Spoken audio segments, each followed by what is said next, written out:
Hey, what's up, YouTube? Want to introduce you to my 1972 240Z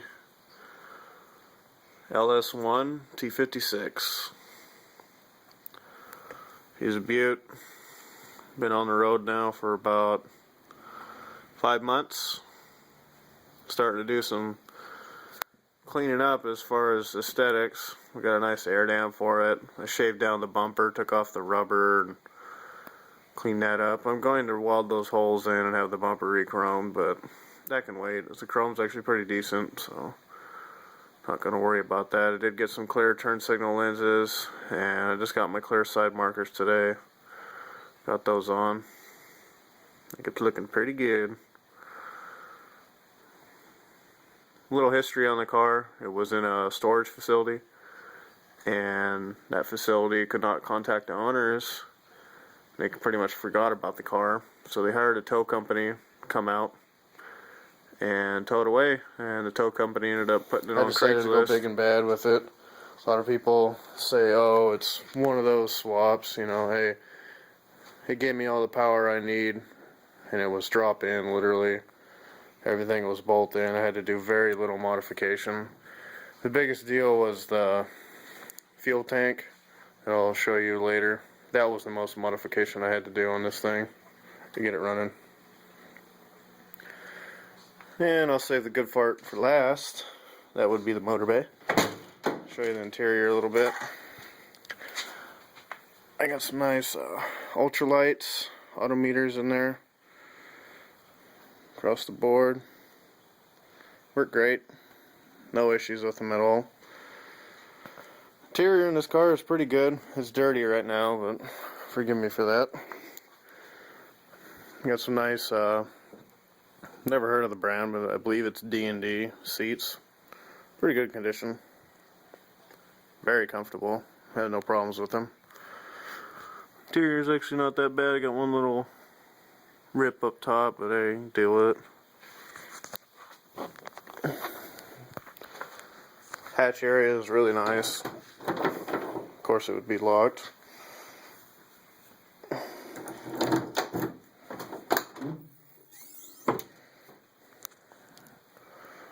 mean, I got a little. This is the worst that's on the car. I mean, it ain't shit. Nice C mats. My buddies hooked me up really cheap with those. I just recently installed my plastics in the back. Sorry, you can't really see very well. It's awkward lighting in here right now. I don't know. I got those all in, and the back's out right now because I just did a big modification with my fuel cell that I'll go ahead and show you right now. I had a problem with it when I first installed it. I put it down too low, and it was too low for comfort. So I raised it up about 4 inches, I believe, and it was back this way more and down, so I brought it up in between my mounts and up. So it's just an RCI 14 gallon, if I remember correctly.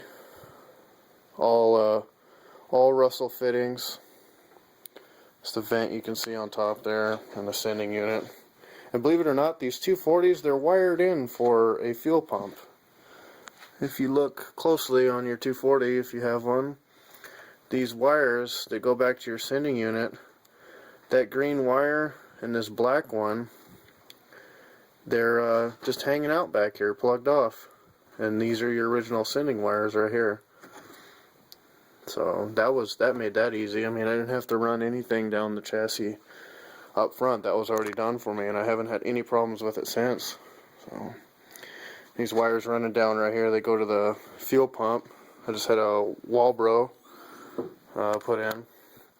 Well, I put it in. Yeah, I want to make that clear right off the bat that I built this whole car and bought everything myself, so you don't have to troll each other on your daddy built it or your mommy bought it for you. No, this car is definitely built by driver. I want to show you more on my fuel tank here. Get down low here. Give me a second. Got it nice and tucked up in there now. Sitting pretty. Just enough so when you're behind me you can see it. And I don't hit nothing. Get the light down here, show you a little bit more. Got about $100 in fittings. I don't know about that, but that's an expensive short piece of tube in there. I used to have a shutoff valve right here, but being that I changed the geometry of the tank, I had to delete it, and my original line still fit perfect. There's the Walbro pump. And I don't know if you can see it.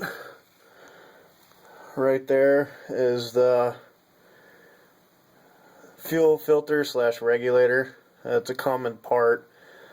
People use it a lot in these swaps. I forgot the part number. If you really need it, comment and I will comment back to part number once I find out. So yeah, that's pretty much it for the seal system.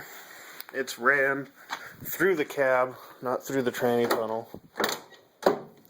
Forgive me, these wires are all laying down here, but for the most part, the fuel line is right here. You can see it under the matting here, and it goes up and ports out right here.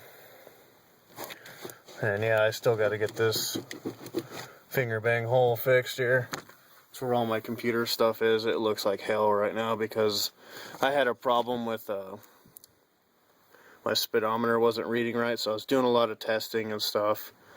And I don't know, I got it fixed, but I still got to button it all back up and shorten stuff, so I don't have a football down there of wires. But it's working great. As far as rear end, I don't know if you noticed down there, I got the Z31 R200 limited slip diff. This is actually a limited slip. I built the rear end, I added clutches to it. I got a Checkered Flag Racing 39 spline stub axles along with the Z31 CV axles. I used, I believe, 2 driver's side axles, if I'm correct, or 2 passenger. But they're both the same axles with the ends swapped, so they work. They don't bind on me, honestly. Only time they bind is if your suspension is all the way down, like up on a jack or something. But other than that, I didn't have any problems. And the cages are flipped, so that helps a lot. While I'm back here, I'll show you my exhaust. I have my exhaust done by King Muffler in Morgan Hill, California. Guy did a really good job. Very clean welds. It's tucked up nice. I had two chamber Flowmasters on it. Sounds pretty good. I may play with the different mufflers later on. See if I can get a different sound out of it. Maybe something I like more. I like it. I don't have any problems with it. Just, you know, we can always have better. Only issue I would have done was have the exhaust widened a little bit more, so getting the rear end down wouldn't be so much of a problem. I've done it already, but you gotta damn near take the whole exhaust out, or have him leave it like this and have him put some V-band flanges up front so I can just drop the whole rear of the exhaust. So yeah, still got drum brakes in the back. Honestly, they perform just fine. I don't track this car. I don't plan on to anytime soon yet. Maybe drag, but you know, I haven't had any issues stopping. The brakes will lock up, no problem on this thing. So moving on, I won't keep you guys in suspense anymore. I'll pop the hood. Now this is one of my favorite parts of the car right here.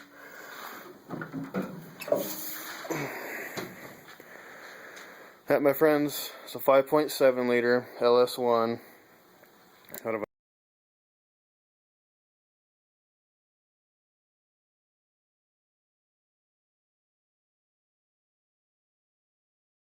but nothing really performance. Like, it's got aftermarket valve covers. I believe they're Hawleys.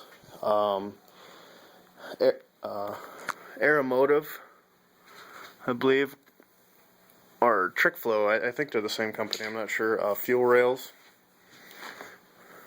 which it's really cleaned up. I got a cheap little block-off plate for the EGR stock, intake. I haven't done it yet, so don't jazz me on it. I got just a basic intake setup just so I can run the car, but it's sucking in a lot of hot air off that radiator, so I'm not liking that. But I do plan on running it through the original vent for the cab.